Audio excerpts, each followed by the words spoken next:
Hindi ko akalaing darating ako sa punto na ibabahagi ko ang buhay ko sa internet para lang maramdaman na may nakikinig. Pero heto ako.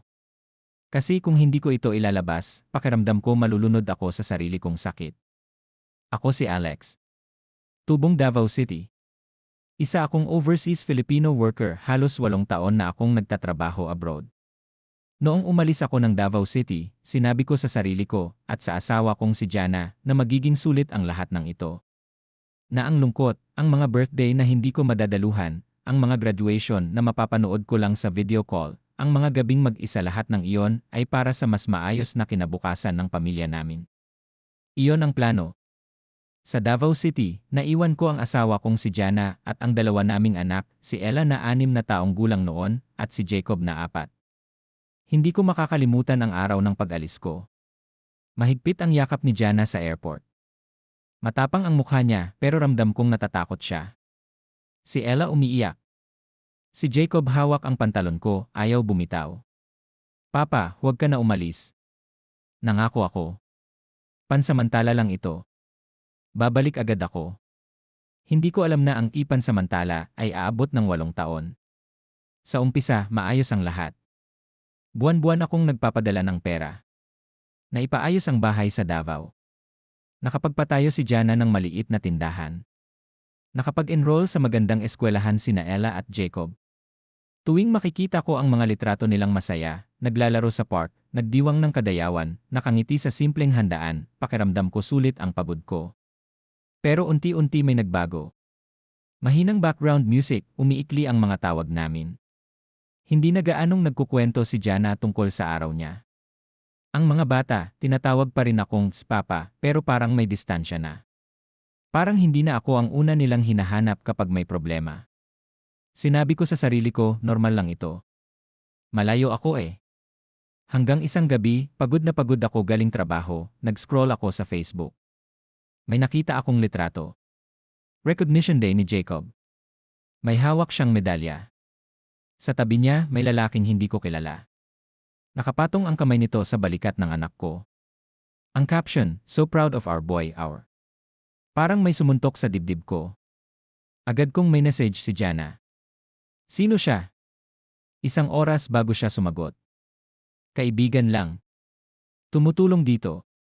Huwag kang mag-isip ng kung ano-ano. Pero paano ako hindi mag-isip? Kapag malayo ka, ang isip mo ang nagiging kaaway mo. Lumipas ang mga linggo. Paulit-ulit ko siyang nakikita sa mga litrato. Birthday ni Ella. Mga family gathering. Pasko sa bahay namin sa Davao City. At ako. Nanunood lang. Mula sa ibang bansa.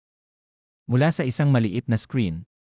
Isang gabi, tinanong ko na ang matagal ko nang iniiwasan. Jana, may iba ka na ba? Matagal siyang hindi sumagot. Pagkatapos, dumating ang mensahe. Hindi ko ito pinlano, Alex. Pero matagal akong nag-iisa. Iyon lang. Walang sorry. Walang paliwanag. Iyon lang.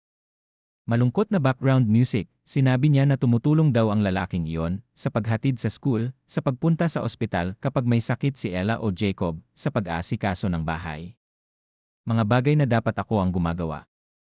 Nasanay na ang mga bata sa kanya, sabi niya. Mas masakit iyon kaysa sa pagtataksil. Habang nagsasakripisyo ako para sa kanila. May ibang lalaking namumuhay sa buhay na iniwan ko.